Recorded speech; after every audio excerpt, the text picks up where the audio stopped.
city events information, power outages updates, and more. After the initial keyword is sent, you will receive a confirmation message asking you to reply yes. To verify the opt-in request, no apps, just text us. Opt-in today. Text MC Info to 91896. Receive City of McLendon-Chisholm text alerts using TextMyGov.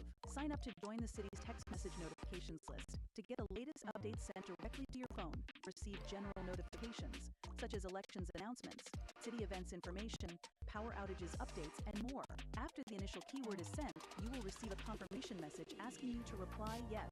To verify the opt-in request, no apps, just text us. Opt-in today. Text MC Info to 91896.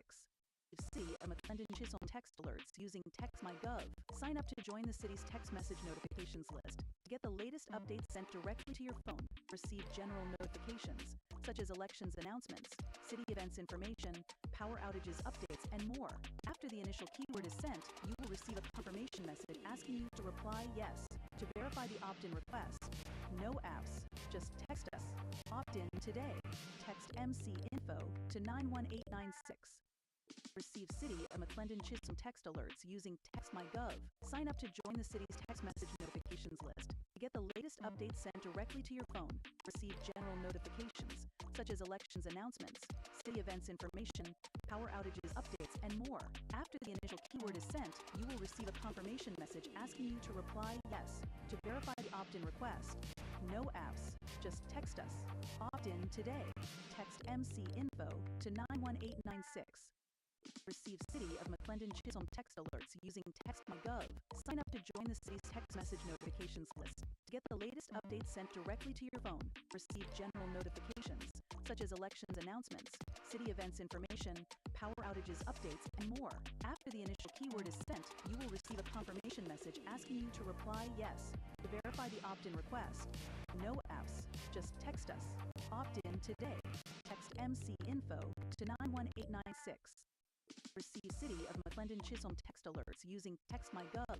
Sign up to join the city's text message notifications list to get the latest updates sent directly to your phone. Receive general notifications, such as elections announcements, city events information, power outages updates, and more. After the initial keyword is sent, you will receive a confirmation message asking you to reply yes. To verify the opt-in request, no apps, just text us. Opt-in today. Text MC Info to 91896. Receive City of McLendon-Chisholm text alerts using TextMyGov. Sign up to join the city's text message notifications list to get the latest updates sent directly to your phone. Receive general notifications, such as elections announcements, city events information, power outages updates, and more.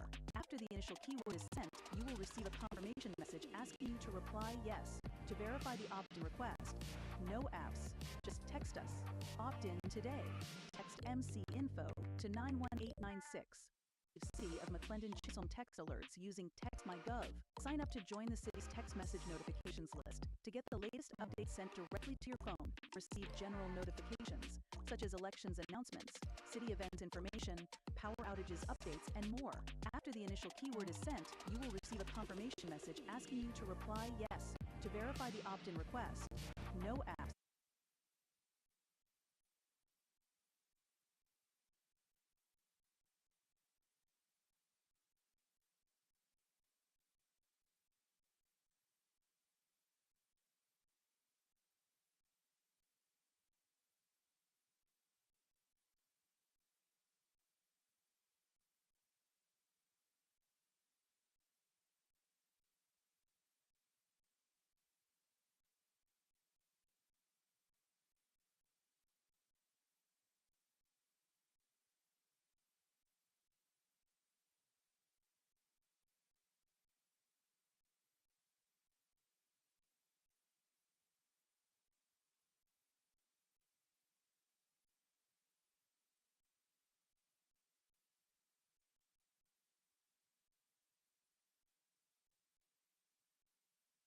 Sent directly to your phone. Receive general notifications, such as elections announcements, city events information, power outages updates, and more. After the initial keyword is sent, you will receive a confirmation message asking you to reply yes. To verify the opt-in request, no apps, just text us.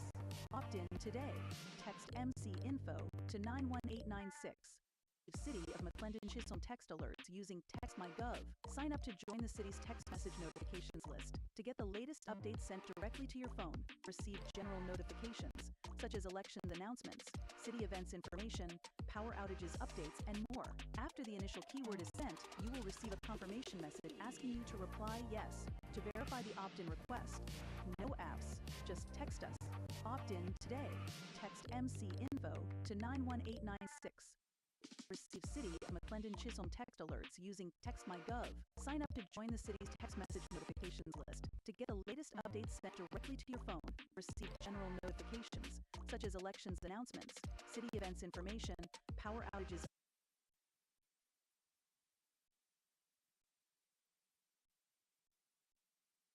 Receive City of McLendon-Chisholm text alerts using TextMyGov.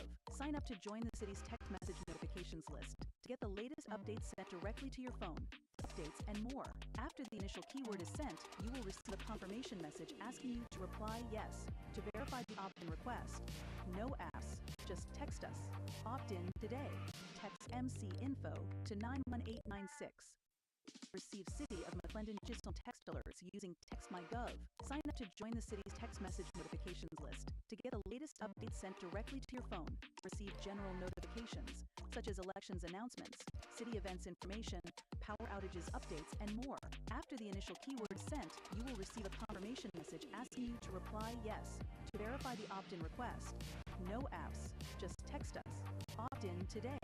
Text MC Info to 91896.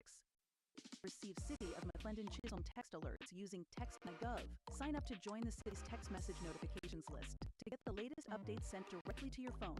Receive general notifications, such as elections announcements, city events information, power outages updates, and more. After the initial keyword is sent, you will receive a confirmation message asking you to reply yes. To verify the opt-in request, no apps, just text us. Opt in today. Text MC Info to 91896. Receive City of McLendon-Chisholm text alerts using TextMyGov. Sign up to join the city's text message notifications list to get the latest updates sent directly to your phone. Receive general notifications, such as elections announcements, city events information, power outages updates, and more.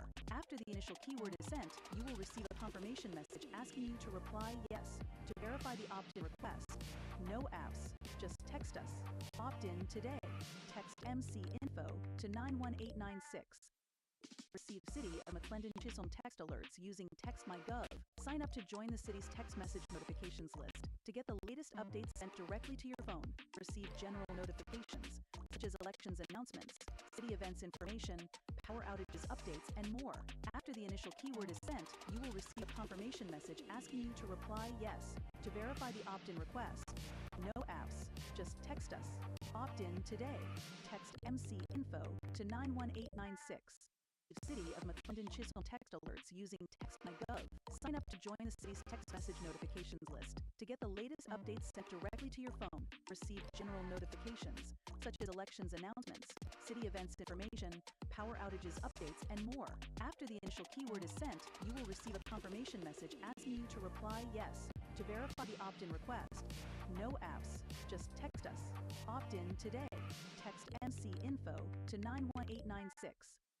Receive City of McLendon-Chisholm text alerts using TextMyGov. Sign up to join the city's text message notifications list to get the latest updates sent directly to your phone. Receive general notifications, such as elections announcements, city events information, power outages updates, and more.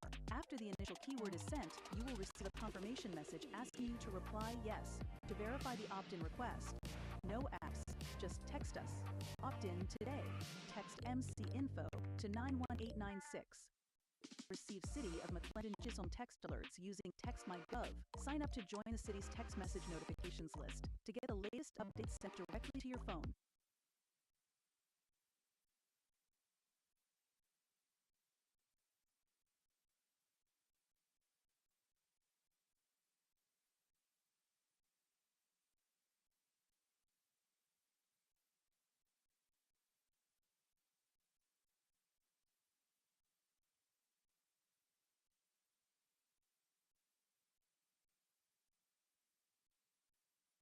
To verify the opt-in request, no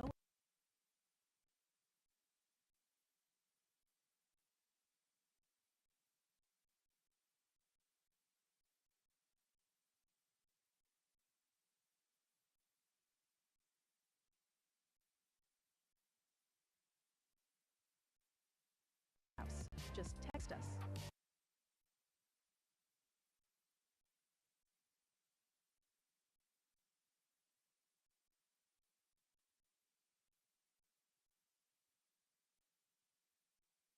In today, text M.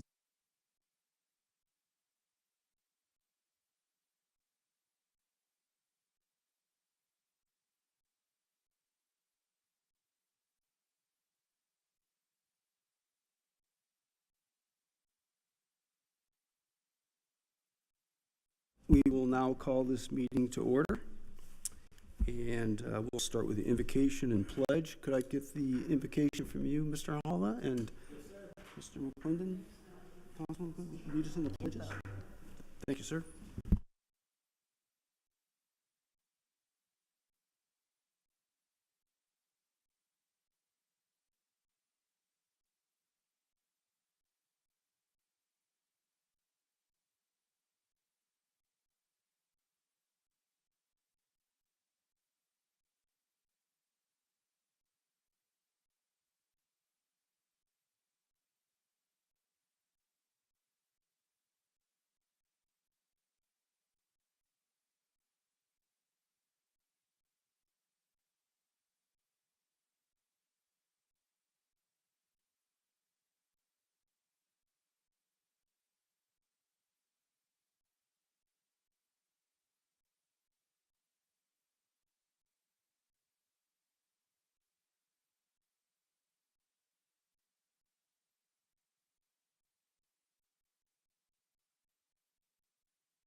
91896.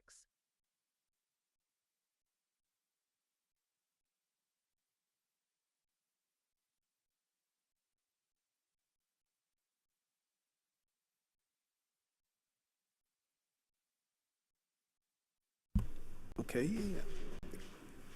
let's get started. Number 3, agenda approval. Can I get a motion for that? I move to approve the agenda. I move to approve the agenda as posted. Can I get a second? I'll second. Can we get a vote? Aye. Aye. Aye. Aye. Aye. There we go.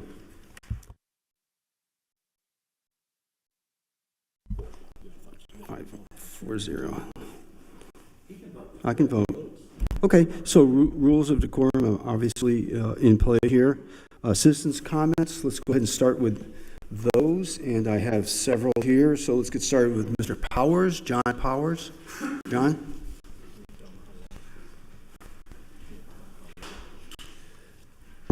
They have a clock going, John, so it'll be 3 minutes, but we'll extend it if need be as well. Good evening. John Powers, 1847 Navarre Way. As always, I'd like to thank each of you gentlemen and the rest of you for serving our city. We appreciate that very much. I'm here to talk this evening about 8.1, 8.2, the Sonoma Verde North and Sonoma Verde East developer agreements.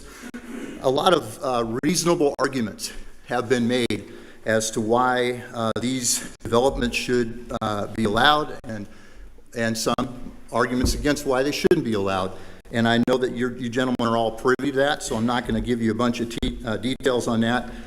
I personally, as a resident of Sonoma Verde, as a resident of the city, have had the opportunity to have extensive conversations with the TDI folks, including Stephen Davis, Spencer Taylor, and some other key folks that would have information that would help me to reach a decision. In those conversations, they listened and answered questions. Sometimes we've agreed, and sometimes we have disagreed. I am personally very encouraged by the developments of the last few days that I've been made aware of. I probably don't know everything that you know, but I've been made aware of a few things. I find those very encouraging. My main concern remains, and I think we went a little way toward soothing those concerns in the past day or two, that if we approve these 50-foot lots, if we do that, we want to make sure that that is going to be for a 55 plus community, and preferably be built by Del Webb or at least somebody of that same quality. I can tell you that I love the comprehensive plan of the city. I love the city the way it is, and I appreciate it the way it is. It gives me some heartburn to see more development that's going to go in. It's going to be smaller lots, but I do believe that it's appropriate for the 2 tracks that we're talking about. And so I would just like to say that if I were sitting in your seat and these developer agreements were presented to me, my vote would be yes on both of those. Thank you. Thanks, John. Next up would be Todd Bush.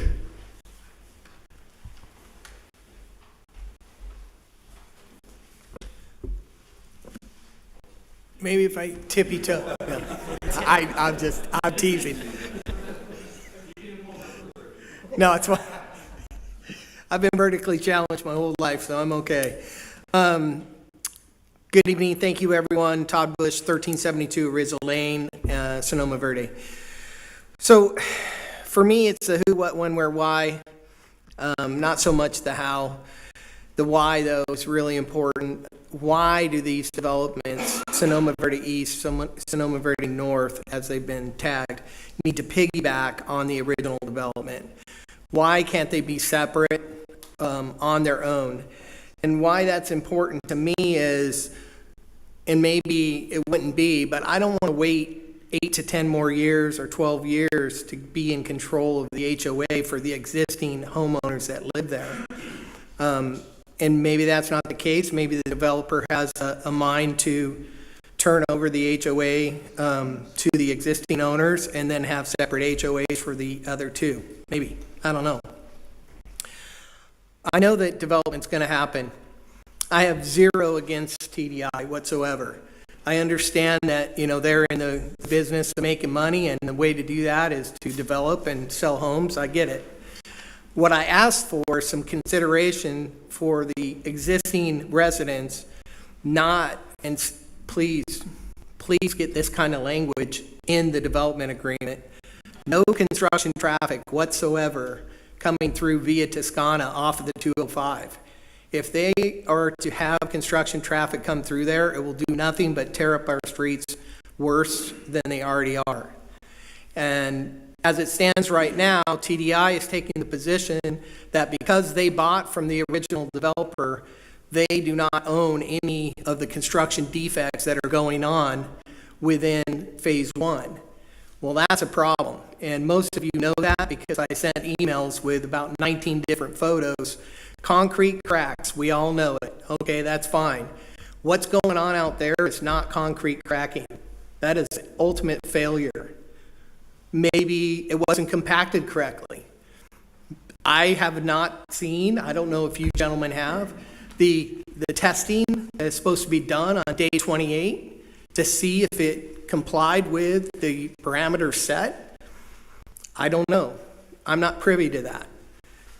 Also, I'm not privy, as I would request that someone from the city council get a hold of the original purchase and sale agreement that they did and look through it. Find out if they have any responsibility to fix those streets so it doesn't become a cost for the city. Thank you. Thank you, Mr. Bush. Next up will be Tony Crawford.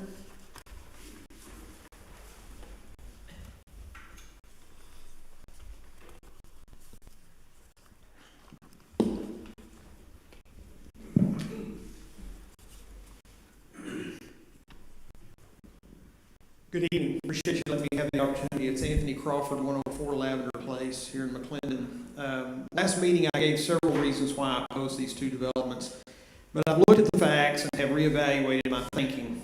I want to thank Mr. Davis and his investors for coming to the table and working out changes with the city of McLendon-Chisholm. I would still stand by my desire for the city to follow the comprehensive plan of 1 home per 1 acre if these projects were already incorporated into the city limits. I firmly believe the City Council should follow that comp plan regarding proposals that fall within the existing city limits. Of course, these 2 projects, however, are located in ETJ, and I recognize the unique reasons for the smaller lots. The discussions between the city and TDI has reduced density in the east development by 25% from the original plan and 12% in the north. The addition of Del Webb 55-plus age-restricted community is beneficial for the city since it will add a demographic that is well-funded and will not place a drain on city services. Additionally, since both are in the ETJ and will be incorporated into the city limits, this will ensure these projects are built to city standards. Also, overall gross density for Sonoma Verde at large does not change. I see the pros as incorporates into the city, resulting in our ability to set standards and inspect, continues a strong relationship with a proven developer, helps our neighbors to maintain their farm and open spaces, preserves the floodplain, supports economic expansion that contributes to our ability to maintain lower tax rates. Significant investment in amenities and trails will happen.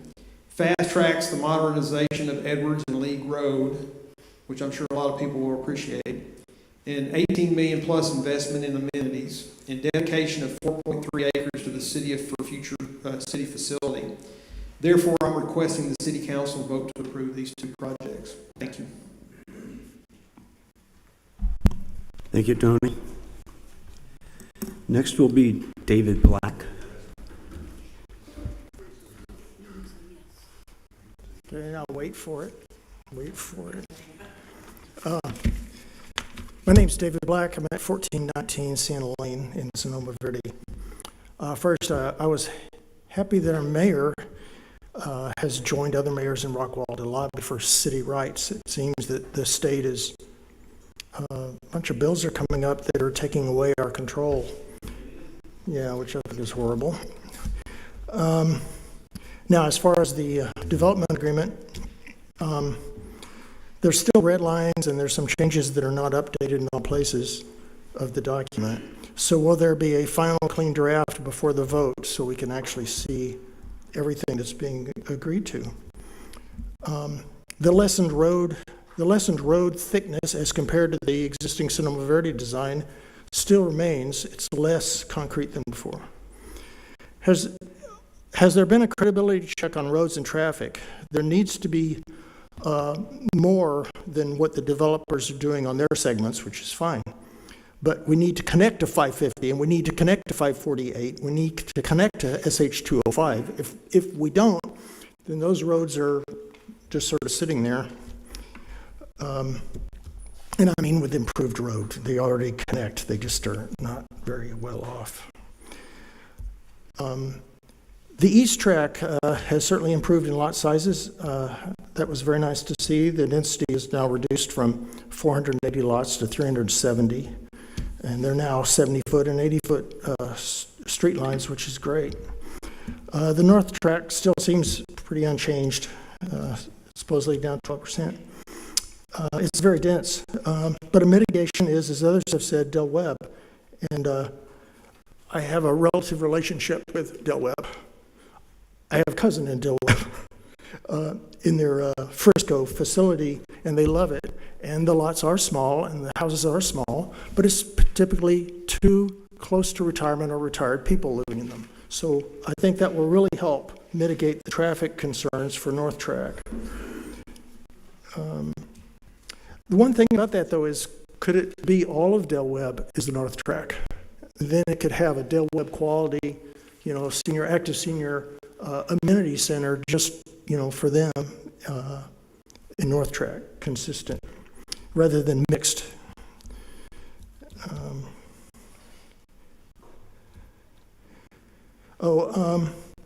Maybe this is for the Mayor Pro Tem.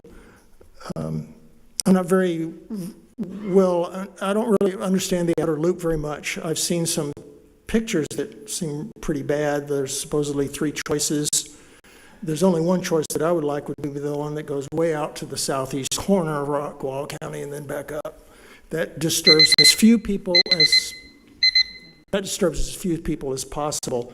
One of those pictures shows it going up League Road, which would really be cutting us in half. Thanks. Thanks, David. Next will be Sherry London. Sherry London, 216 Harvest Ridge Drive. Thank you for this opportunity to come before you tonight. Speaking on the Sonoma Verde developments 8.1 and 8.2. So development is inevitable, and while I'm not for density, the fact of the matter is in our ETJ, we just don't have a lot of control over that. Our leverage is deciding to provide sewer services, which avoids the creation of a MUD. And MUDs aren't great. They create another taxing entity that adds to a homeowner's house payment, another layer of elected officials that hardly get any oversight or attention by the homeowners. MUDs just aren't great. But this developer came to work with the city council and to work with P&Z and get feedback from public hearings and make changes, I think is commendable. I understand that multiple changes have been made, maybe all of which aren't reflected in what we have for us to review tonight. But at the end of the day, there has to be a decision. I understand multiple changes are made. They've already talked about them tonight. The lesser density in the north tract and in the east tract, which aligns with the existing Sonoma Verde density.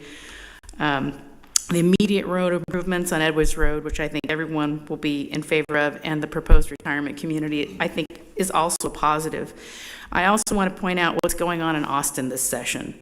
The resurrection of multiple accessory dwelling unit bills and this current drive and the guise of affordable housing for cities to be completely stripped of zoning ability.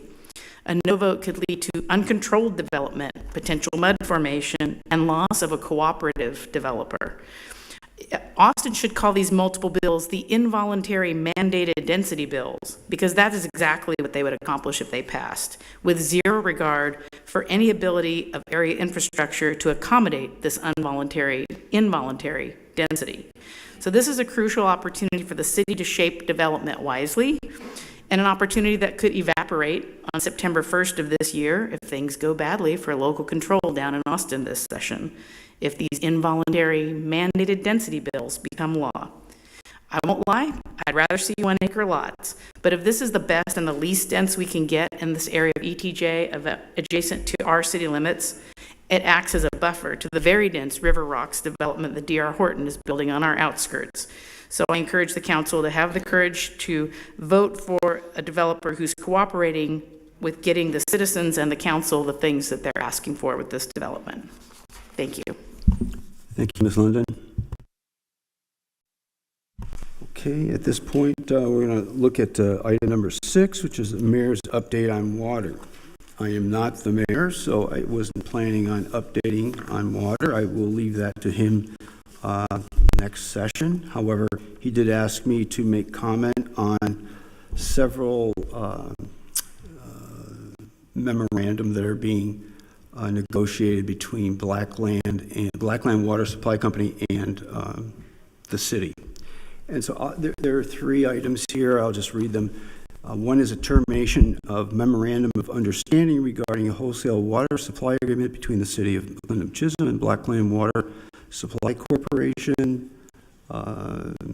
This is, we entered into an MOU with Blackland on January 24th, 2024, by and between Blackland Water Supply Corporation and the city of McLendon-Chisholm.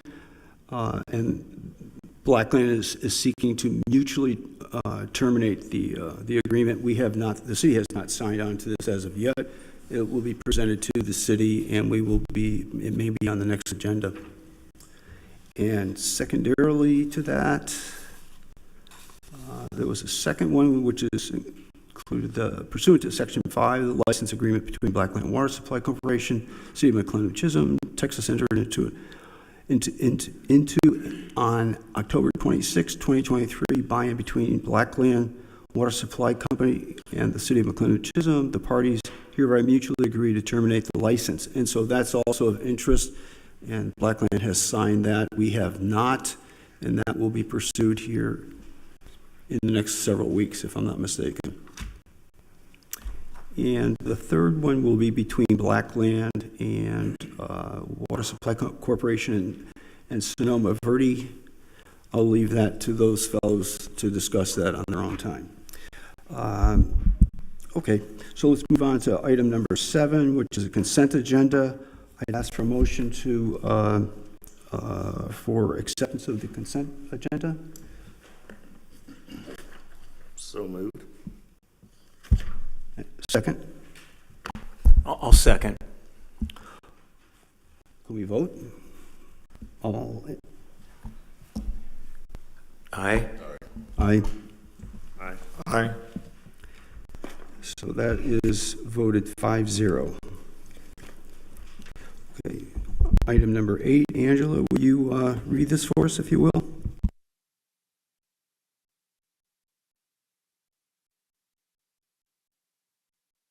Eight point one.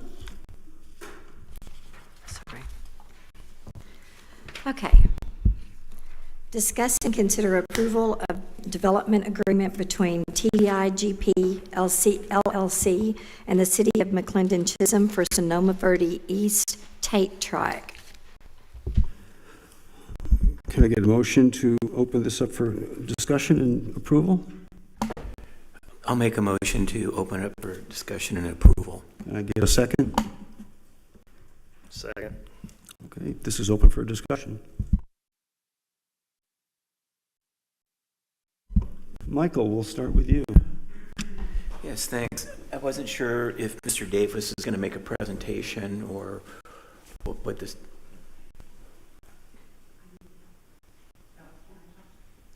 You may speak. Thank you. Thank you, Mayor Pro Tem and Council. Yes, we are here tonight to discuss the Sonoma Verde North and East on 8.1 and 8.2. Taylor Duncan is here to present a revised plan from what they shared with you 2 weeks ago. But before they get started, I need to share a few things with you. You were all given a document to show some updates that had been made to the developers agreement and the subdivision regs after the document was posted. So you all have those changes that were made. I am willing to answer any questions along with the Taylor Duncan folks. But there are a few things redlined in the documents that I wanted to point out to you that we have not changed. First being that they have marked the preliminary plat to expire in 36 months instead of 6 months. When they refer to lots, the language is referring back to the 2007 developers agreement. Next is on the front setbacks of the yards. They have asked for it to be reduced from 75 feet to 20 feet. Our fire marshal has asked that they consider 25 feet to better allow for sidewalk clearance from larger vehicles. So for example, if there is a large pickup truck parked in the driveway, it is going to block the sidewalk.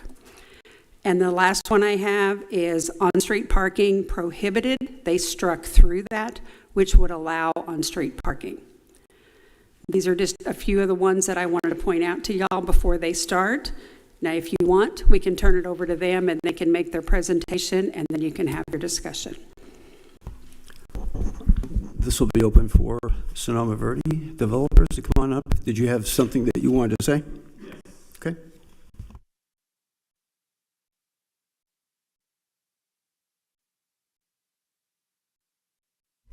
If you don't mind, we'll do Sonoma North and East all at the same time.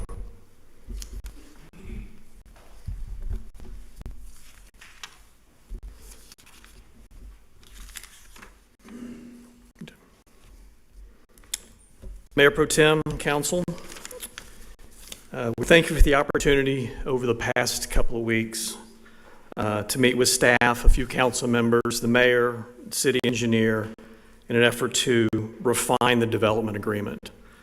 We've listened to the recommendations. We've also listened and had many conversations with the citizens, and we've taken all those into consideration, and I feel very confident that we have found a solution that really will benefit everyone. With the housing shortage, there is a need for more development, and as we've talked about in the past, it needs to be smart, steady, and manageable. But through this process, a central theme has emerged: the density and lot size, and not necessarily the expansion. So after our meetings, we have spent some time with our team, with our engineers, our builders, and our land planners to modify the land plan to accommodate larger average lot size and reduce the overall lot count. We've also spent some time with the city engineer looking at the development standards, and we will meet or exceed all city engineering standards. Briefly, I'd like to take a look at some of these changes. For Sonoma Verde East, we have reduced the total lot count to 85 lots from 455 to 370. It was originally 480, so it's about a 22% reduction. We've increased the minimum lot width from 60 foot to 70 foot. We've increased the average depth from 120 foot to 130 foot, and we're requiring a minimum of 35% to be 80-foot lots. In addition, we have added a 2.8 acre park and increased the open space to approximately 22%. Sonoma Verde North, we have reduced the lot count by 50 from 775 to 725. The 50-foot lots will only be in the designated area for age restricted that'll be right next to River Rock and limited to 375 lots. We've also added a 4.2 acre land dedication to the city for city services, whether that's fire, police, farmers market, really whatever you guys would like to use it for. The end result of this is a lot reduction of 135 lots down to 1,095. Very comparable in size and look and feel to Sonoma Verde. The overall density of the original Sonoma Verde was 2. With these additions, it's 2.1. Real briefly, we talked about this, I think, extensively last time, but just to look at the benefits to the city as a reminder. First and foremost, and I think most people's minds, is the improvement of infrastructure, in particular roads, a permanent solution with Edwards and League, which should be completed by the end of this year. Also upgrading the water and the sewer. Increased city revenues through PID participation, fees and permits. Annexation. Increase the tax base to over $20 million tax revenue, of that 1.2 to the city. That helps keep the city taxes low. It helps fund other improvements in the area, such as roads, parks, trails, economic incentives, etc. As we know, increased rooftops will attract commercial development. The home design will be very similar to look and feel to Sonoma Verde. Also, the enhanced amenities, clubhouse, pool, playground, lawn events, etc. Increased lifestyle programs, about 8.5 miles of walking trails, so truly a walkable community. We do have quality, as you know, builder partners. And again, the design standards will meet or exceed all city engineering standards. We are preserving about 306 acres of open space, and we do believe that this is the definition of smart, steady, and manageable growth. Again, I just wanted to highlight the changes, but happy to expand on anything that you'd like and answer any of the questions that you guys may have. Okay, at this point, we can open for discussion. Michael?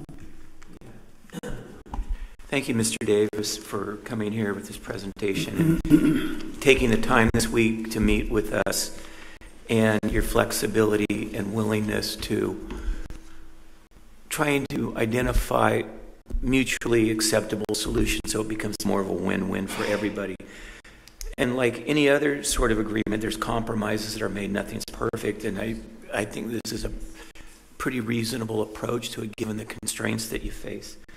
But one of the questions I do have that Ms. Stibbins brought up was the setback on it. You preferred to go from 70 to 20, but our fire marshal over here, fire chief, wanted to go to 25. Is that something you can elaborate on? Or?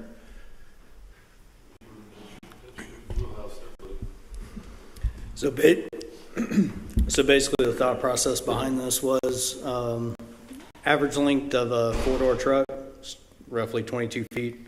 If you've got a residential structure that has a straight driveway going to the garage door, if an individual parks in the driveway, they could potentially be blocking the sidewalk. I'll tell you, ideally, we would request collapse zone of the house, so 1.5 times the height of the house off the sidewalk. I think the way y'all got the neighborhood laid out, I think that's a little unreasonable, but if we can just ensure that we're not blocking sidewalks with vehicles parked in the driveway. Understand your point. We appreciate it. Everything in Sonoma Verde is 20-foot offset. That's the way the land plan has been designed. And I think with the other constraints, I don't think 20-foot is anything that we can really vary from at this particular point in time. We hear that argument from time to time. I don't think that the overall subdivision is lessened in any way by the 20-foot driveways. There may be a truck or two that might have the issues, but they do have the garage to park on. They do have the street to park on. I know that was one of the issues that was brought up. Typically on the streets and your city ordinance, it's 24-foot back a curb to back a curb. And we're building 31-foot streets to accommodate any parking that would be on the street. So that'll be all the streets in Sonoma Verde, with the exception of the major boulevards, and they will be larger than that. So it will accommodate those larger trucks parking on the street. And I think most people, for the most part, are conscientious of that. You may have one or two that don't, but I don't think we can design an entire subdivision for maybe just those few. I think the conscientiousness should win the day. So we would request to stay, or we're going to need to request to stay at that 20-foot. Which is consistent with everything in Sonoma Verde.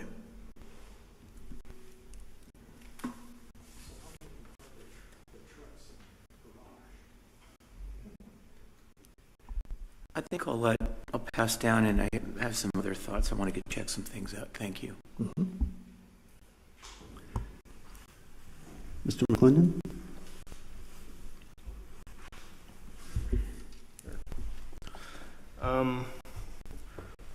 I'll try not to hit you with too many questions here, but so I kind of want to address, one of the first things I want to just address for the residents of Sonoma Verde is on the current board representation and any future residents being on that board. What's the plan with that, given the addition of these other areas? Yes, we have already put in motion, and it should be going out first of next week, to add a resident to the board. Currently, there's a 3-member board, so one of us will resign and one of the residents will be put on that board. The other thing that we have committed to in our conversations with many of the residents is having a committee set up, an advisory committee of residents, so that the board isn't, the interpretation of the board from the residents that live there can have more transparency. So they can be not officially on the board, but they will be more involved in hearing the decisions, the whys, because I think that's a good education process as we move towards the transition at some point in the future, that there are a number of folks that really understand how the Homeowners Association works, the reasons for the CC&Rs, and the reason for adhering to those CC&Rs are very, very important, and having variances is typically not a very good idea. If the CC&Rs need to be changed, that would be one opportunity, but variances should be few and far between. We should need to kind of administer it across the board. So those are some of the things that we're trying to get, or we will have more input and involvement from the citizens that actually live in Sonoma Verde over how it's managed and how it's governed. Okay.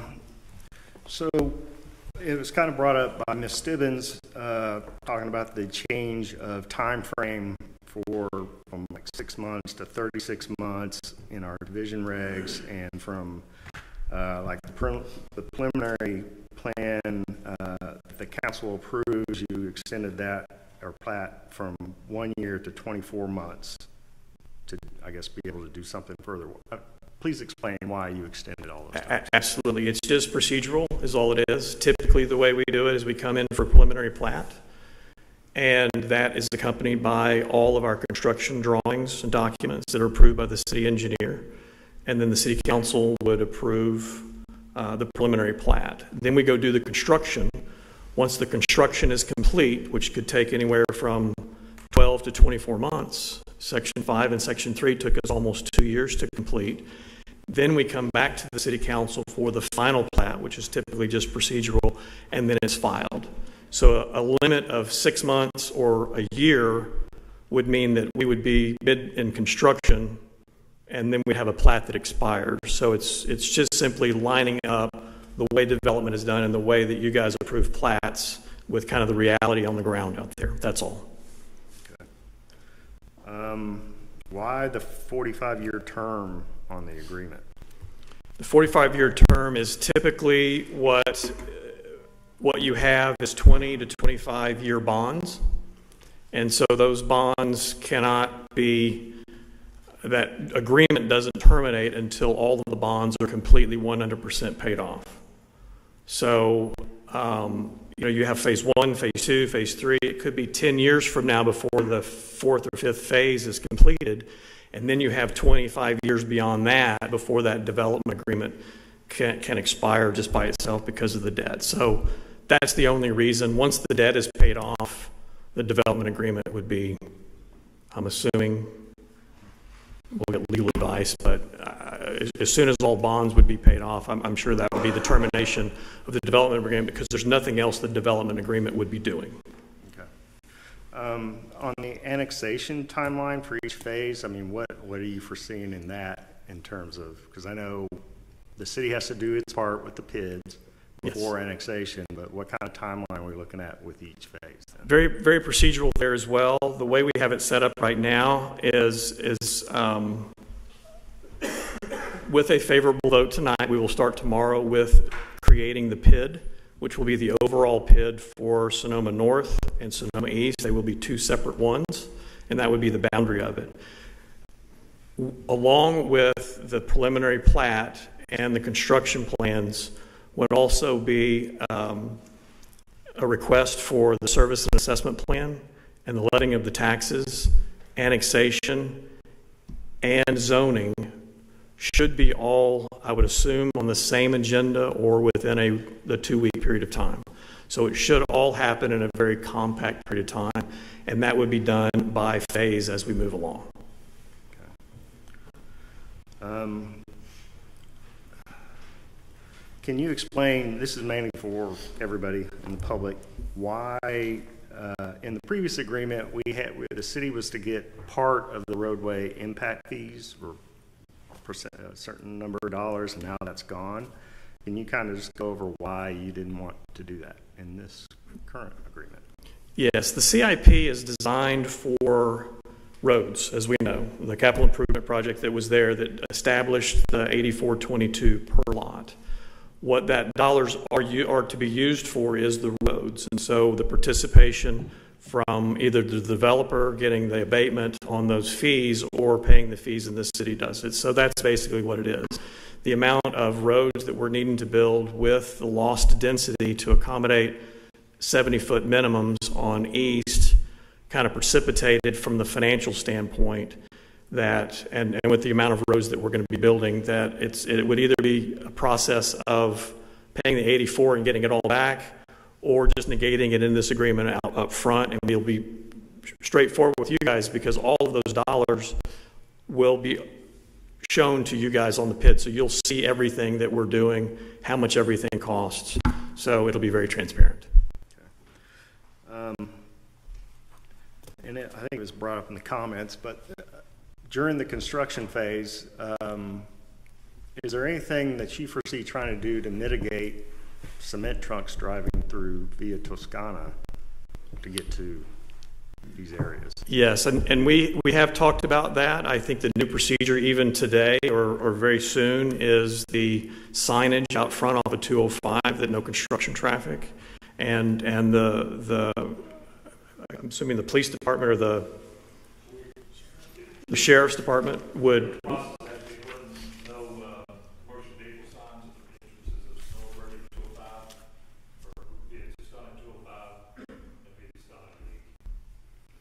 So that would give them the ability to ticket, to pull over, and to stop. And you give those guys a ticket or two, and they don't come back. They'll go around.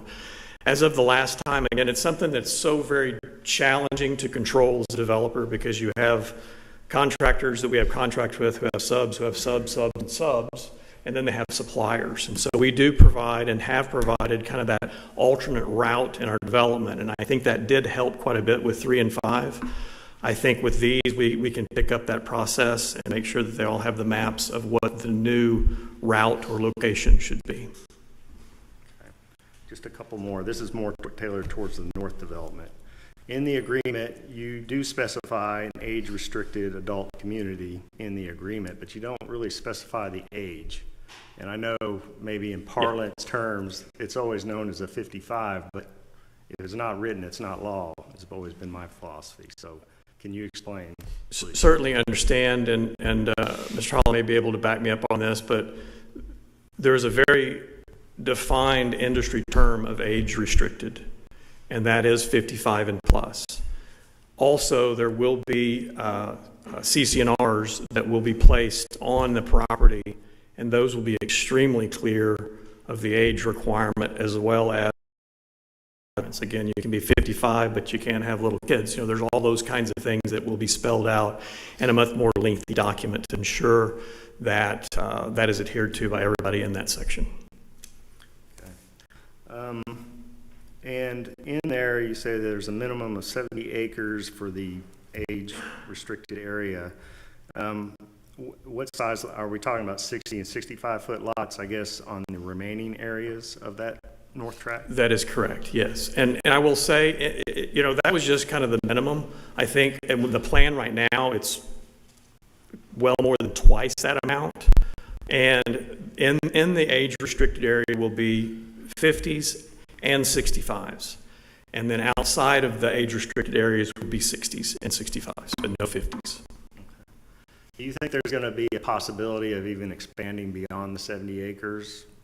Absolutely. A possibility? Of the age-restricted? Mm-hmm. Again, the land plan that we have today is more than double that 70 acres for age-restricted.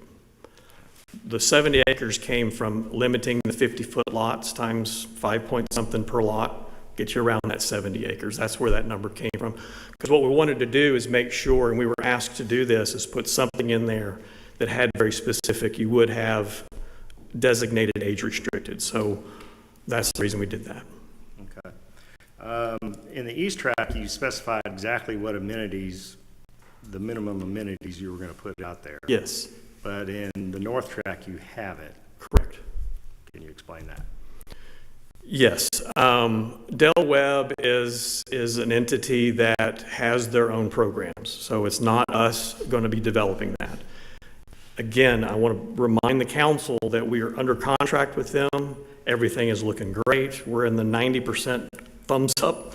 It may or may not be them. There is a slight possibility that it wouldn't. So to define what the next guy would do, I think would be premature with us. However, they have told us that the amenities, again, I think looking at who Del Webb is, looking at the website and the communities that they have already done, will give you a real good indication of the size and the quality of what they will do. Okay. And if the Del Webb doesn't go through, I'm presuming then that if you're unable to do a 55-plus community, the 50-foot lots go away. They do go away. However, we have talked with multiple other groups that specialize or have a department or a division of age restricted, and they've all expressed significant interest. We're not going there. I just want to be up front that it's not a 100% done deal, but we're in the 90% range that this is what it's going to be.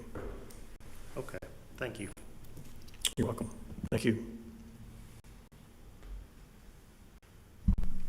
Just a couple of questions. A number of these have already been discussed or covered, but one of those questions is regarding construction traffic. And I don't want to beat this dead horse, but if you're saying that there's no entry on Toscana off 205 and League off 205, then that leaves you access, it seems like, off the 550 and the 548.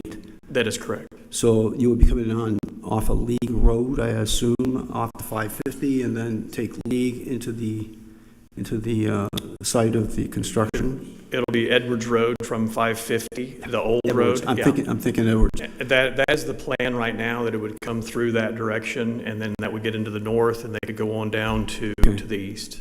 Okay, and the same from off the 548?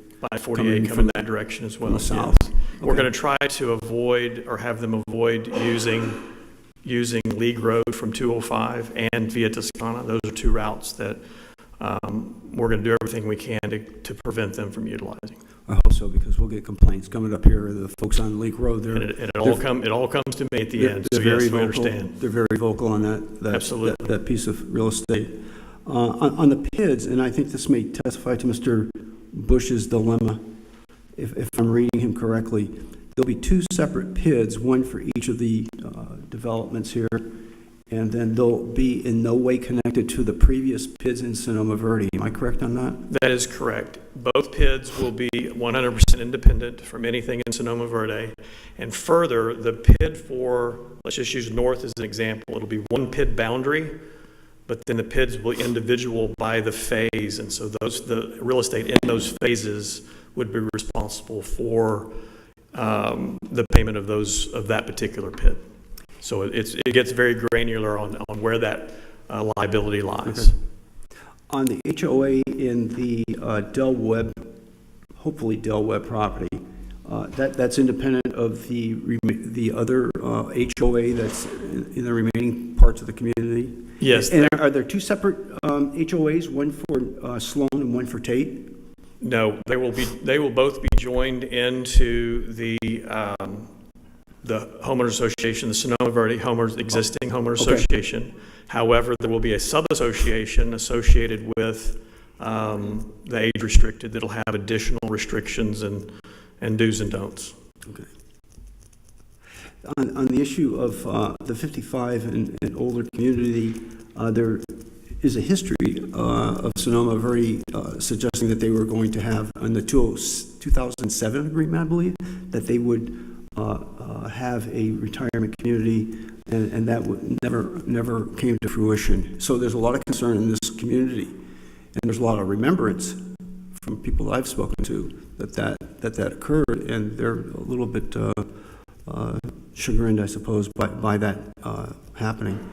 So I'd like assurances, and I think you've already given those, that you're going to do your darndest, I suppose, to get Del Webb, if not some other high-end provider to come in. And with the request, we have taken it a step further by establishing a minimum of acreage that is just designated for the age restricted. So that kind of assures that, again, we lose a lot of money if there's not an age restricted, because we can't go develop that 70 acres. So that's the assurance for the city that we're going to do everything to make that happen. Okay. Let me see if I have anything else. Well, that was all I had at this point. Thank you. Thank you. Thanks, Stephen. I have not a whole lot of questions other than just simply to put out the comments. Dan and I were part of the team that negotiated with you, so I know this agreement pretty well. I deeply appreciate when we immediately suggested, by the way, the public, we immediately suggested, let's turn this entire, I call it Sloan East. So that whole portion to the east of the Greenway that's up there in Sloan, and I immediately said, let's turn that into a 55 and over area. He didn't blank. He was like, that sounds like a great idea, and he just went for it. And so that's what precipitated a lot of the negotiations. Once we had that critical piece in place, it seemed like we started to get things to move in the right direction. If this is something that you guys like, we worked really hard. Mr. Davis worked really hard. I mean, these guys, I felt like they were all in. So anyways, it was a positive negotiation. It wasn't contentious, and I deeply appreciate that. With respect to the HOA questions, you brought up the fact that there's going to be a HOA sub-association up to the north in what I call Sloan East, but this is the 55 and over area. Correct. This area here, and I neglected to bring this up earlier, is that sub-association, will it have its own governance board? It sure will. It will? And Yes. about how many people will be sitting on that board, or is that determined yet? That has not been determined yet, and I would hate to speak for Del Webb. Typically, these boards are 3 to 5. 3 to 5. But that's just a guess, but I would assume that to be true. And to what extent do they have overlap with the main association, or how independent will it be being a sub-association? That sub-association will be 100% independent. However, there will be some underlying basic CCNRs from Sonoma Verde that they will have to adhere to. And then anyone that lives in the 55 and over will pay a reduced fee, but a fee to the overall master association to be able to utilize our facilities over here. And the reason for that is typically on their pools, kids aren't allowed, except on certain times or certain days. But if the grandkids come, that way they can drive over to one of our two pools and be able to utilize that. Plus playground equipment, jungle gyms, swings, they could come and take the grandkids and be able to utilize that, trail systems and all those kind of things. So they will pay a reduced fee. Okay. So I want to make sure I'm getting this correct. So if let's imagine I'm a new homeowner in Tate, at the Tate tract, and I want to go into the Sloan tract and use those amenities, do I have the ability? I'm not. I'm prevented from doing so. Okay. Correct. But those are just but the opposite, I can go to Tate. Absolutely. Okay, yes. That's what I wanted to make yes. sure, that I understood that relationship, and that it was understandable to the public. Thank you for answering that. Aside from that, actually, the other questions were asked. I've actually been in conversations with the relevant people that provide water, well, specifically for Sloan at Blackland and Royce City ISD. Looks like they're ready to roll, so I think those things are in order. Thank you. I have a question on when construction will start on Edwards and League. Our goal right now is to close the track and get started with engineering and everything in May. So 30, 45 days to get engineering done, 60, and then we'll start construction. So you heard the commitment right there, 2 weeks. 2 weeks, but we will start construction immediately. The way we have it programmed and planned right now, we should get final acceptance of League and Edwards before the end of the year, or by the end of the year. We'll hold you to that. Thank you. Hold them. I got one more question over here, and this has to do with Mr. Bush, some of his questions on the HOA. You mentioned that there's going to be a transition period in which there will be an opportunity for a resident to be on the HOA committee. What do you envision that transition period being? Well, transition is a longer term.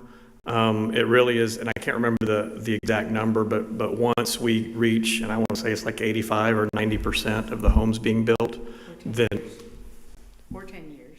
Yeah. Or 10 years. That it could be turned over to the homeowners. But in the interim, the long transition would be putting a resident on the board immediately. Within the next 30 to 45 days, we'll go through the interview process, and then it'll be a vote. So it's no one that we're appointing to the board. It'll be a vote by the citizens, and then the committee that we'll have, an advisory committee, mainly for amenities, but however, they will be involved in some of the other decisions as need be. The main issue with the HOA with me is if we have to wait 10 to 12 years until this project. Excuse me, sir. Sir, you're not allowed to speak at this point in time. Sorry. Yep. We appreciate your input, though.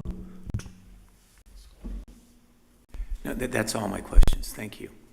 Thank you. I just want to confirm that one of the changes that we changed back to our original regs was that the concrete thickness was going to be 7 inches, correct? I would like to address that.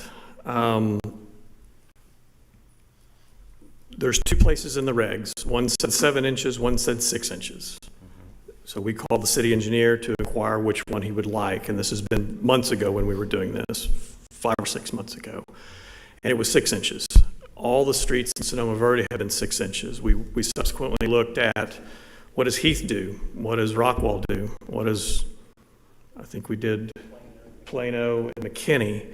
They're all 6 inches on residential streets. That is industry standard. So what we put in there is, yes, we're okay with putting the 7-inch as a placeholder, but those streets are designed by geotech engineers and not by civil engineers. So the geotech will come back and tell you what the soils will do, and they will design a road saying 6 inches and what is your spacing between your rebar and the size of your rebar? So we had that comment that 7 inches or the final decision of the city engineer. We still think and will stand by the 6 inches is what should be, but we have said the city engineer gets to make the final decision, and in the document we did change it to 7. Thank you. Mm-hmm. Any more questions? Yeah, Bev, do you have any follow-up on that comment that was made?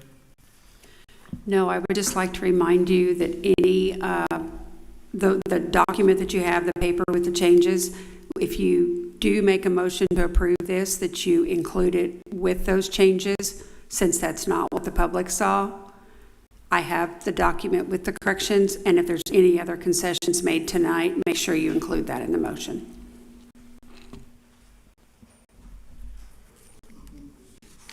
We'll make a motion here shortly to accept or not accept this this agenda item. Mr. Holla, how would you phrase that in terms of inclusion after the fact? Is there anything that anybody would like to change? And I understand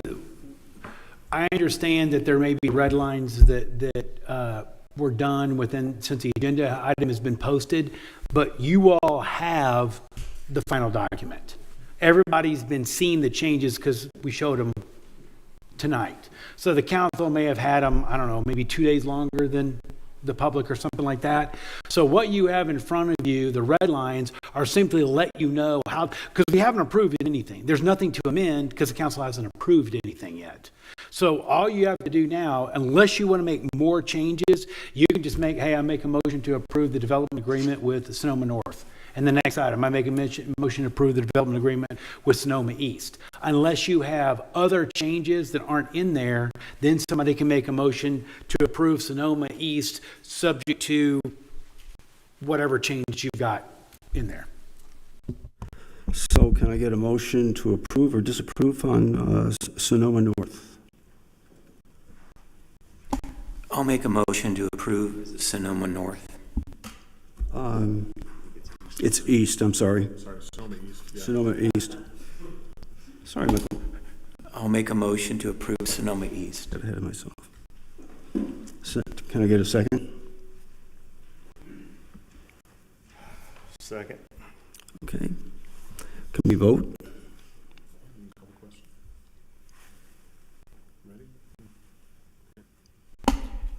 Aye.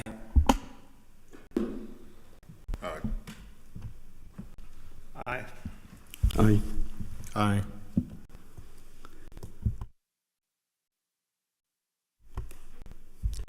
On 8.2, discuss and consider approval of development agreement between TDIGP, LLC, and the City of McLendon-Chisholm for Sonoma Verde North Sloan Track. And this has already been addressed. So I'll ask for a motion on this for approval or disapproval. I'll make a motion for approval. Second. Second. Can I get a vote? Aye. Aye. Aye. Show unanimous approval on 8.2.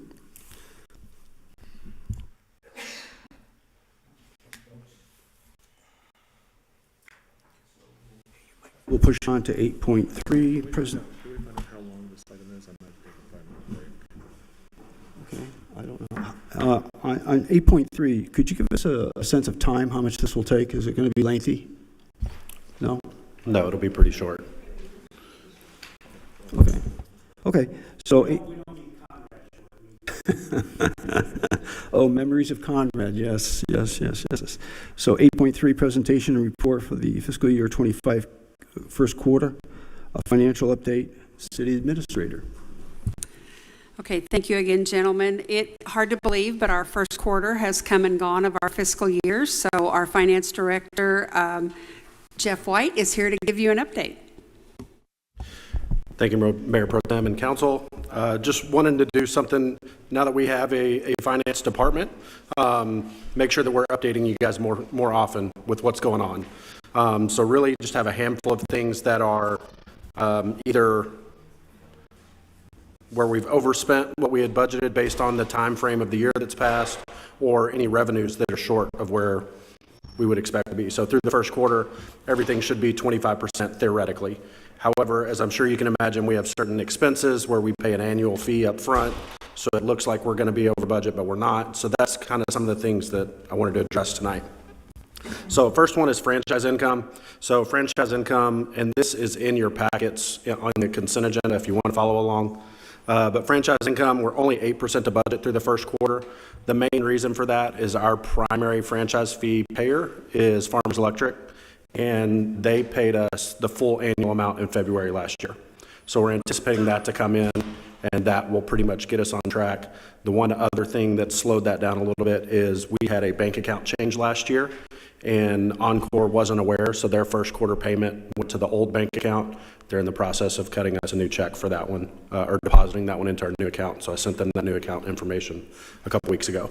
So I expect by the end of quarter two, we're going to actually be over halfway to our budget amount there. The next revenue that's behind a little bit is our development revenue. We're currently at 14% to budget through Q1. The majority of that is plat fee revenue.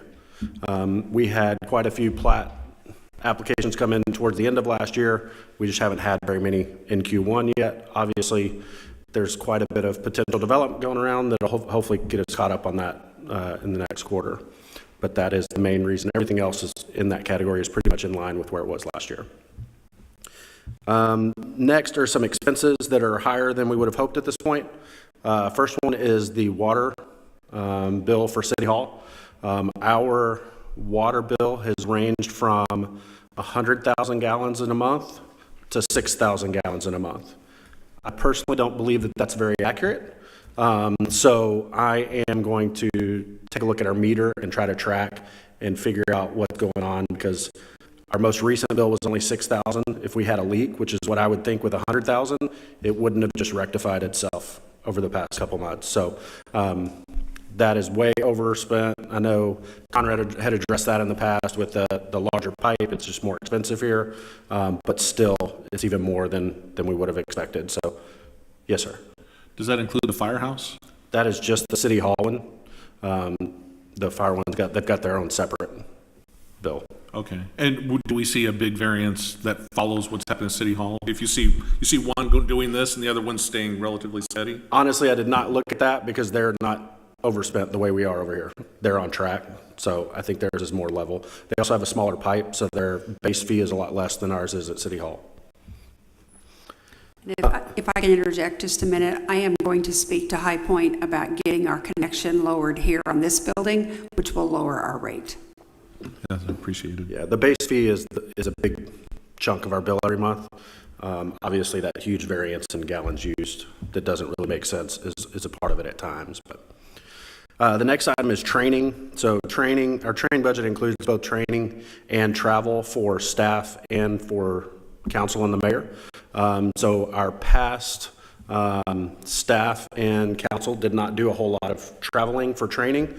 So we've had TML, we've had a couple staff trainings that have happened, and the mayor has gone to Austin and DC a couple times. So we did budget higher this year in anticipation of it, but it's a little bit above that 25%. However, I believe that the majority of that travel and training is wrapping up for the fiscal year. So we may end up being a little bit over budget at the end of the year, but it shouldn't be by as much as it looks like it right now. Next is capital expenditures. So capital expenditures, there's really a couple things that cause that one to be higher than it looks. One, we bought a plotter printer, which we did budget for, but we obviously paid for that all at once, so all that gets front loaded. The other thing is the road repairs that we did with Clutch Road. That was approved in last year's budget, but didn't actually get done last year, so it came to council at the very beginning of this fiscal year for you guys to approve that again. So all of that got front loaded. So that is over budget because we didn't re-budget for it because we were hopeful to get it done last fiscal year. So it shows over budget in road repairs, but that's something that you guys have approved at a meeting. Only a couple more things. Office supplies and office equipment maintenance. The majority of the overage there is from home rule, the binders, the papers that we printed, the usage on the copy machine, all great things, but we didn't anticipate what that would do to adding to the budget. And the number of pages printed has, I think, doubled over the course of the last couple quarters. So we actually just signed a contract with a new copy machine supplier this week that I went back and looked at last year's budget, last year's bills with the new amount that we're paying on this new one. Every single bill would have been less expensive last year, and we're going to be getting a brand new copy machine. So that's exciting for us here at staff to have a new machine and pay less money for it. So, Jeff, really quick on that new copier, are we buying that copier or are we leasing or renting it? it is a lease. It's a 39-month lease. One of the nice things about this company that we're switching to is after that 39 months is up, we can renew it for, I don't remember if it's 2 or 3 more years, and the cost goes in half. The machine that we have currently, we actually got as a refurbished machine, so it doesn't have the same lifespan. We've been having quite a bit of issues with it. I'm sure you guys have seen it at times with some of the stuff that we've printed for you guys. It started to have a lot of issues. Thankfully, our contract was up next month, so the kind of timing worked out to be able to replace it. And we talked to a couple different companies, and we're able to find one that could get us a brand new machine that's equivalent, does all the things that we need, like collating, punching holes, staples, all that good stuff. And it's a HP, so it's a reputable company, and it's going to cost us less than the previous one did. Does it also have a service contract? Yes, it includes all the parts and labor, toner, all that good stuff. Thank you. So it's 100% based on usage. So it's based on the number of copies that we make. That's what our bill is based off. There's no, actually, well, there is a lease payment on top of that, but that's normal. So the last thing that I wanted to bring up was software subscriptions. Obviously, a lot of our software subscriptions are annual payments, so we're paying the full amount up front. So it looks like we're pretty heavy in that, but a lot of that is, you're not going to see another payment from the majority of the companies that we use. So that's general fund. We also have public safety was the other one that had some variances. Hey, Jeff, can I interrupt you really yeah, quick? And it's absolutely. really actually more a question towards Bev or either one of you. Has the subscription for GIS been purchased yet? Is that the plotting software? No, GIS is used for The planning. mapping? We have not purchased that software yet. Okay. No, it is not. I actually checked on that today because I was going through the things that were budgeted to see what falls into these categories. So it has not been yet. Okay. Yeah, no, that's a really big one to get. We need that done. Yes. And it is an annual subscription. You pay $40 a year at a time from what ACES showed me. So that'll be one that when we buy it, that'll last for the full year. And we did budget for that as well. So as far as public safety, the majority of their stuff is office front-loaded stuff. So we've got gear and supplies. The one thing that we purchased that was not in the budget for gear and supplies was Class A uniforms. That was after the mayor went to an event and saw everybody else in their Class A's. He wanted to make sure that our guys look and feel as good as the neighboring departments. So that's in there. Other than that, the rest of their stuff is front-loaded stuff that the chief stocks up at the beginning of the year and then doesn't replace most of that stuff throughout the rest of the year. Same thing for dispatch. We got a one-time fee at the beginning of the year from the county, so it shows 100% the budget because we're not expecting another fee for that. And then building maintenance and improvements is the other items. They have put in a couple things to make things more efficient over there with managing supplies and things like that. So there's a little bit of an upfront cost to doing some of that will reduce the other supply costs throughout the rest of the year and going forward. So again, the majority of the stuff the overage there is just stuff that's kind of front loaded. So if there's anything else that you guys have any questions about, I will say, if you look at this new report that we get from our contract CPA, it's different. It was just an Excel spreadsheet last year, so they've got a new software that they're using, and we found a couple bugs because they literally just started using it this fiscal year. So the one that you guys have is actually a little bit different than a version that I got yesterday. All the numbers are the same, but there's some percentages that their formulas were wrong on there. Jeff, you said earlier that we should already have it. I'm just kind of going off this. I don't have this as far as I can tell. It's in the consent agenda. It's in the consent agenda? Yes, the monthly financials in the consent agenda. Okay, I understand. Okay, let me go and pull it there. So, and we normally get the new month about 3 weeks after the month starts. So around the 20th of the month is normally when we get the previous month closed and we get the updated information. So we will make sure that, obviously that's always in the consent agenda, the first meeting after we get it. If you guys ever have any questions at all, don't hesitate to give me a call. I'm here 5 days a week now in my new office. So anytime you have a question about finances, don't hesitate to come talk to me. And we will do this every quarter when at the end of each quarter.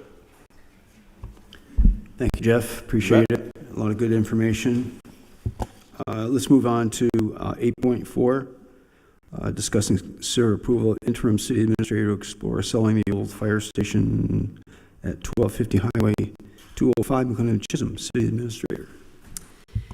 Thank you, Mayor Pro Tem. We have been approached by 3 separate interested parties in acquiring the old fire station on 205. It is currently being used for just storage of some fire department gear and some city records. With the widening of 205, the only thing that we have there is literally from the side of the building to the side of the building and 6 feet in front of the building. So not even enough to really pull a car up once 205 is widened. So these 3 interested parties, 2 of them came out of nowhere, and the 3rd one came today after she read the agenda. So I need the approval to move forward.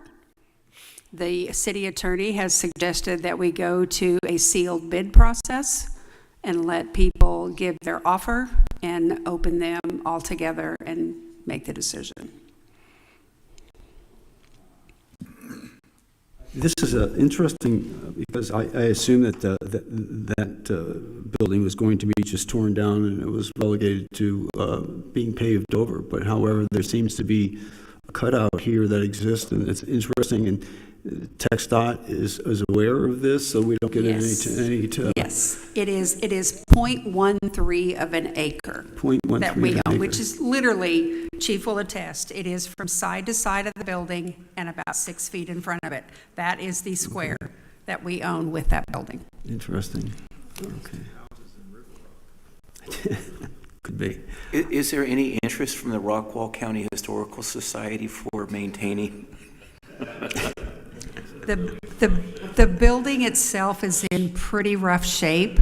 We have made it clear to the 3 interested parties that it would never get a CO for an operating business. It could be used for storage. One of the very first interested party actually owns the land next door. Okay. So it makes sense for him to be interested in it. The other 2, I'm like, okay, I just made you aware the building is unoccupiable. So it's up to them to continue. Okay. So I need to make a motion to discuss and consider approval. I just want to add one quick thing. So you do have 2 options, just so y'all know, and you can pick them. The underlying motivation behind all of this is we've got to get at least fair market value, but not necessarily appraised value, but fair market value, so you can put a minimum of what we think is in good shape. From what I understand, the chief just moved out. He and his wife made up, so now he's back home. So he's taking really good care of it. I just wanted to wake him up. So you can put a, and what I understand is that it's been appraised around $65,000. So we can have that proviso on there. Let me correct him. The CAD value is $65,000. Right. So we can have a minimum on there, and you've got 2 options.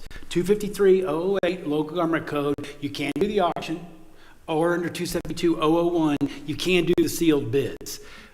Sealed bids is probably a little bit less work. Now, it's more work on the front end because you got to have a lot of notices. You got to be really particular. It's a dynamic, pedantic process to get it all done in terms of the notification. But once you do it, you give them the 2 weeks or 30 days or 1 week, or whatever you're going to give them. I'd say at least for 2 weeks. You just read the sealed bids and you're good to go.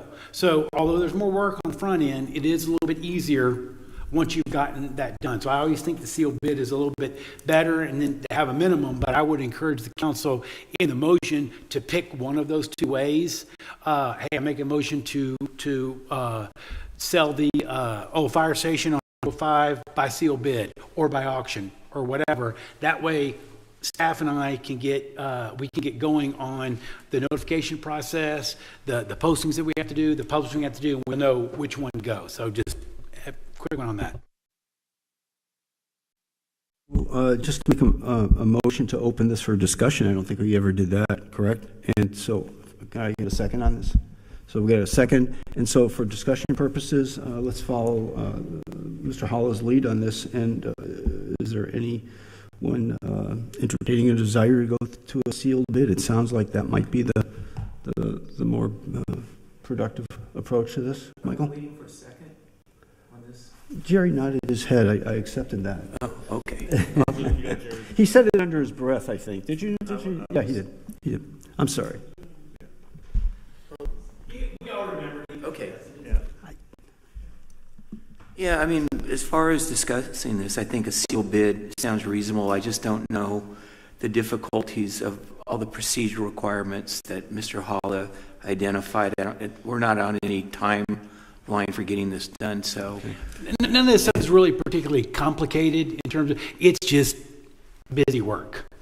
You know, that type of thing. There's just got a lot of things you got to do just to get it published, and it's just a matter of getting them done. That's why I think it's better to direct us as your staff to say which one you want to go, so we'll know which way to proceed.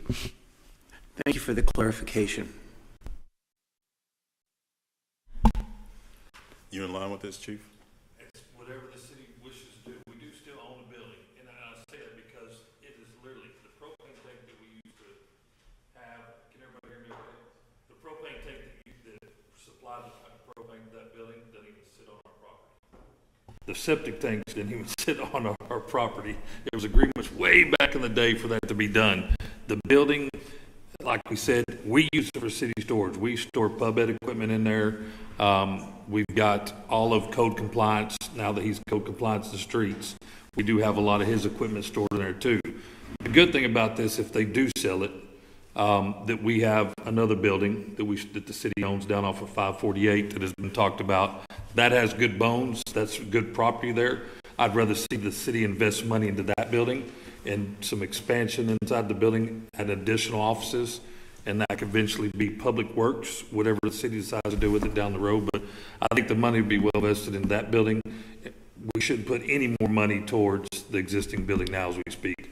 I do request that we have months to clean this thing out, because there's still stuff from, I don't know how old it is, but way back before I even became a part of this department in 2018 that we need to go through, and we're just going to have a roll-off pulled up there and we're going to start unloading.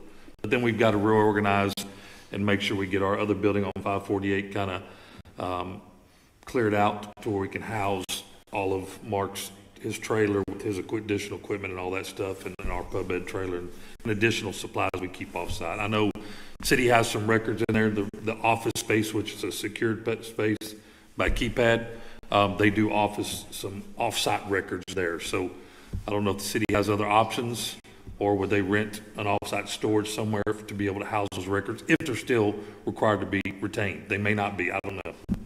So to answer your question, yes, sir.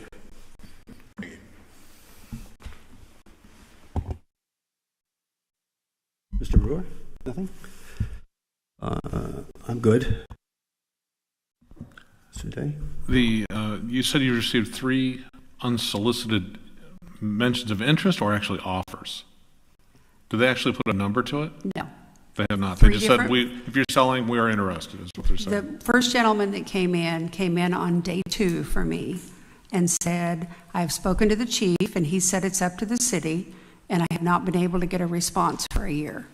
He is correct. He has been hot on the trail since we moved out of there, and I told him that's above my pay grade. I don't have any say what the city does, and I've sent him to City Hall. Now, we had Lisa leave, interim come in, so obviously things happen. But yes, sir, he's been hot on the trail since the day we moved out of that building. So I just took his information, told him I would put it on the council agenda and find out what direction y'all wanted to take. And then 2 days later, I received another call from someone who was interested, told him the same thing.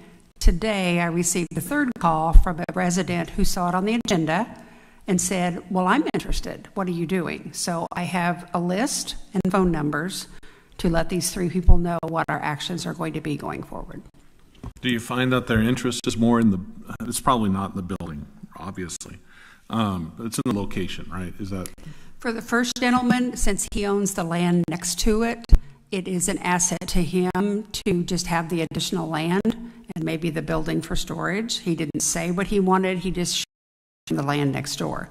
The other two were really interested in using the building, and that's where I was very clear that it is unoccupiable as a business. We will never issue a CO on that building in the condition that it's in. And what utility could this building serve going forward besides storage of papers? A fire station? That is it, sir.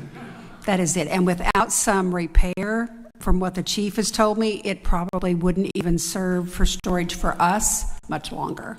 It's got some major structural issues. If somebody wanted to tear that building down and rebuild another building of that size to code, that building, we would never CO it. It's once we, and the reason why is codes change, we've owned it for all these years. Now that we sell it and it becomes new ownership, they have to meet the current standards, and that building is not worth the money it would cost to bring it up to current standards. So they would have to tear it down and own the 1,800 square feet of dirt, which you can't do anything on anyway. Yeah, no, I'm not in love with the building either. I guess what I'm anticipating is once you sell, you lose the presence of this city property right there. You know, that could be utilized for other things. You demolish the building, strip it off, and now you have land that could be used for something else. It's not very big, but it's something. 1,800 square feet, roughly. You know? Roughly. When I say that's the dirt that the building sits on, roughly 1,800 square feet of dirt. With that, just that little piece where our building is, nothing in our code could ever be rebuilt there because it is only 0.13 of an acre. So, you know, maybe a doghouse. Okay, so can I get a motion on this? I'll make a motion. It says make a motion. I'm going to make a motion to sell the old. Excuse me, since you're the chair of the meeting, you actually can't. You can entertain motions, right. Not make them. All right. Well, this is. Yeah. Chief was supposed to tell you that. It's okay. Yeah. I'd like to ask for a motion on this item to include direction to the staff on how best to explore this property's sale. I'll make a motion that we allow staff to explore how to sell this property. Yeah, I guess that's what I asked, isn't it? Really, the interest is in going to a sealed bid. I think that was more the consensus, almost the consensus here up here, and not. Michael, are you against that? Well, is that something that you? I'm happy to revise my motion. I make a motion that we consider, or that we do, entertain a sealed bid for the sale of this property. Thank you. I'll second. All in favor? Aye. Aye. Aye. I'm going to be a no. Okay, that's a 4-1 vote. At this point, agenda item number 9, council member reports and announcements. Michael, anything? I do not have anything. Thank you. Mr. McLendon? Thank you. No, sir. Thank you. I have nothing. I have nothing. Good. Well, at what time it is? Mayor Pro Tem? Oh, my apologies. My apologies. Yes. That's quite all right. I do have a few announcements. I just wanted to remind you, if you get calls from residents, that February had a small increase on their Infomark bill. Their trash went up 61 cents a month, and sewer went up $4.45 a month, just in case you get any calls.